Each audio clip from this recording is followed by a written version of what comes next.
김성주 할머니는 일제강점기 근로정신대 강제징용 피해자입니다.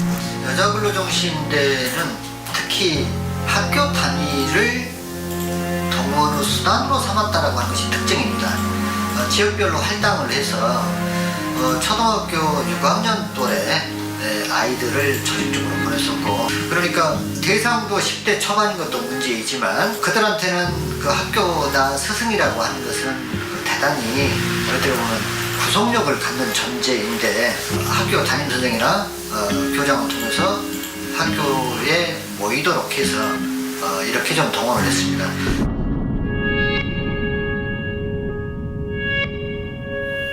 황신덕 선생은 민족문제연구소에서 발행한 친일 인명사전에 등재돼 있습니다. 황국신민으로 전쟁에 협력해야 한다는 기고문을 써 학생들을 선동하고 또 제자를 근로정신대에 보낸 인물입니다. 학교에는 황신덕을 기리는 흔적들이 곳곳에 있습니다. 대법원에서 인촌 김성수가 친일 행적을 했다는 판결을 내리고 최근 서운까지 박탈됐기 때문인데요. 그러나 고려대학교 내에는 김성수의 동상과 기념관이 그대로 남아 있습니다. 이화여자대학교 내에 서 있는 친일파 김환란 총장의 동상을 두고 학교 측과 학생회 측은 갈등을 빚고 있습니다. 최고의 명문대학에 친일 행적을 한 이들의 모습이 아직도 남아있는 이유가 궁금해집니다. 조선총독부는 1925년 자국의 역사학자들을 총동원해 조선사 편수회를 조직하고 조선의 역사를 정리했습니다. 1938년 총 37권의 조선사를 발간하면서 조선인들에게 선물과도 같은 것이라고 했다는데요.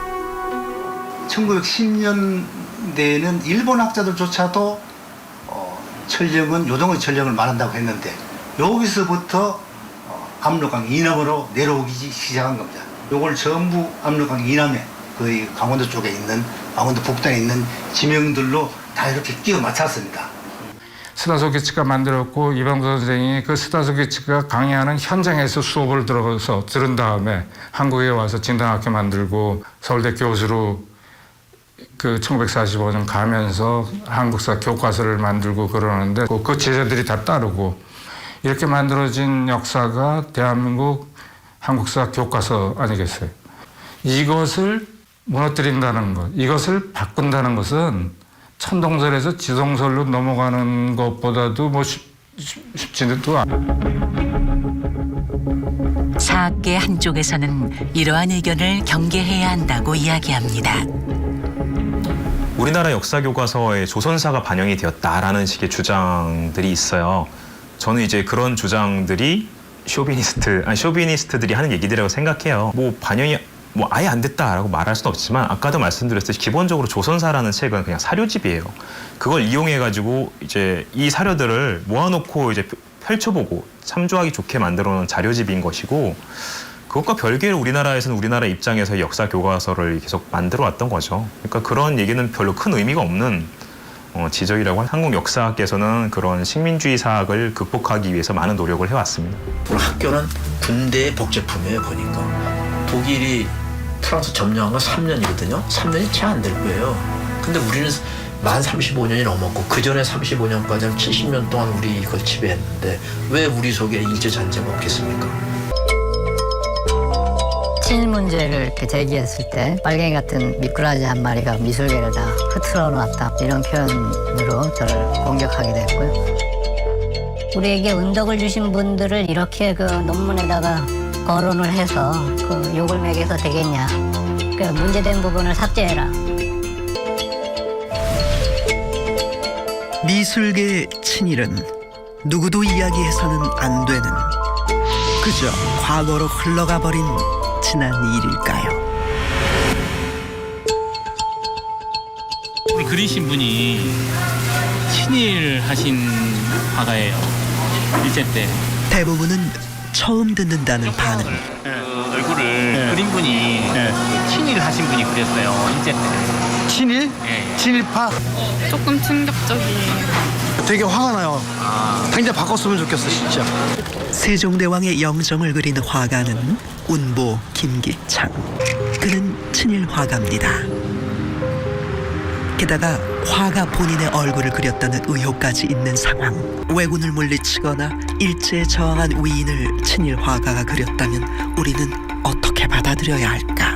지금 말씀드린 상식이라고 했지만 인간의 정의상 그 친일 인사의 손에 의해서 자신의 모습이 만들어지는 걸 독립투사가 좋아할까? 특히 대한민국 정부가 수립된 이후 미술가로서 활동할 수 있는 공간이 옛날 총독부가 주최했던 조선미술전람회의 제도 방식을 그대로 개성한 대한민국 미술전람회 이른바 국전이란 것인데 이 국전에 핵심 세력으로 진입하게 되면서 미술계에 가장 영향이 높은 인물이 되었기 때문에 이분들이 또 해방 이후가 되면 대부분 다 대학에 가셔가지고 교편을 잡으세요. 그러니까 이제 그 밑에 많은 제자들이 또 배출되게 되고 우리가 잘 알지 못하는 사이 우리 곁에 자리 잡은 친일 음악 그리고 친일 음악가. 정확한 눈을 가지지 못한 채 우리는 음악을 듣고 즐기며 살아가고 있습니다. 우리는 친일 음악가가 누구인지, 친일 음악이 무엇인지 배울 기회조차 갖지 못했습니다. 특히 음악 분야에서는 친일 인명사전에 올라 있는 41명의 음악가가 있는데 그분들이 대개 다 그 교과서를 만들어 왔었어요. 편수 작업을. 그래서 온통 친일파들의 노래. 때론 한 소절만으로도 눈시울이 붉어지게 만드는 애국가. 나라를 사랑한다는 뜻이 담긴 애국가까지 친일과 연관되어 있다면 여러분은 어떠시겠습니까? 애국가를 수록한 한국환상곡과 안익태의 친일 행적의 핵심인 만주환상곡의 관계가 논란이 되고 있습니다. 만주국, 일본의 괴뢰국이죠. 만주국 건국 10주년을 기념해서 만주환상곡이라는 곡을 작곡합니다. 해방 후에 그 대부분의 줄기를 놔두고 한 편을 살짝 바꿔가지고 한국환상곡이라고 이렇게 또 조금 바꿔요. 그 중에 들어있는 부분이 이 애국가예요. 우리는 그 만주환상곡이라는 게 일본을 찬양하고 일본의 왕 바쳤던 노래를 우리 애국 국가로서 쓰고 있는 것이 참 부끄러운 일이고 만주국을 바탕으로 한 일제 세계 침략을 찬양하는 안익태의 만주환상곡. 애국가를 포함하고 애국 음악으로 연주되는 안익태의 한국환상곡. 3.1운동에 참가했던 소년 소녀들 그리고 청년 학생들이 100년 뒤에도 아직 일본 군가를 부르고 있고 일제에 부역했던 그런 사람들을 훌륭한 작곡가라고 가르치고 있는 그 교과서로 공부할 것이라고 그렇게 정말 생각했을까요? 저는 3.1운동 100년이라는 것은 그걸 적어도 극복하거나 내지는 극복을 못하더라도 극복하려고 하는 시도라도 하는 그런 100년이 돼야 한다고 생각합니다.